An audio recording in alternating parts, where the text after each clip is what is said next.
தமிழ் கலாச்சாரம் உலகளாவியது என்றும் மலேசிய பிரதமருக்கு புரட்சித் தலைவர் எம்ஜிஆரின் பாடல்கள் மிகவும் பிடிக்கும் எனவும் பிரதமர் மோடி பெருமிதத்துடன் கூறியுள்ளார். மலேசியாவில் இந்திய வம்சாவளியினர் மத்தியில் உரையாற்றிய பிரதமர் மோடி, மலேசியாவில் அளிக்கப்பட்ட வரவேற்பு நமது கலாச்சாரத்தின் பன்முகத்தன்மையை பிரதிபலிப்பதாகவும், இத்தகைய வரவேற்பில் கலந்து கொண்ட எனது அருமை நண்பர் பிரதமர் அன்வர் இப்ராஹிமுக்கு நன்றி தெரிவிப்பதாகவும் கூறினார். இந்தியா மலேசியா உறவு புதிய உச்சத்தை எட்டியுள்ளதாக கூறிய பிரதமர் மோடி, இந்தியாவின் UPI விரைவில் மலேசியாவுக்கு வரும் என்றார். உலகிற்கு இந்தியா அளித்த பரிசு தமிழ் என கூறிய பிரதமர் மோடி, இந்தியாவில் படிக்கும் மலேசிய மாணவர்களுக்கு திருவள்ளுவர் உதவித்தொகை வழங்கப்படும் என்றார்.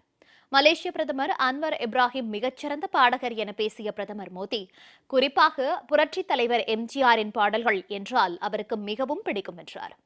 மலேசியாவில் அதிக தமிழர்கள் உள்ளது போல் இந்திய அரசியலிலும் பல தமிழர்கள் உள்ளதாகவும், தமிழகத்தைச் சேர்ந்த CP ராதாகிருஷ்ணன் இந்தியாவின் குடியரசு துணைத் தலைவராக உள்ளதாகவும், நிர்மலா சீதாராமன், ஜெய்சங்கர், முருகன் ஆகியோர் மத்திய அமைச்சர்களாக உள்ளதையும் பிரதமர் மோடி சுட்டிக்காட்டினார்.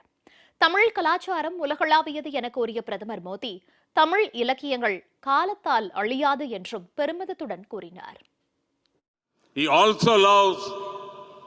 Tamil songs of the legendary MGR.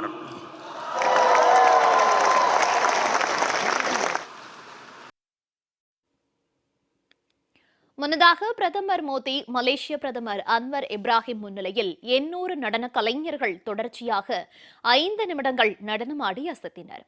இதனை மிகுந்த உற்சாகத்துடன் பிரதமர் மோடி கண்டு ரசித்தார்.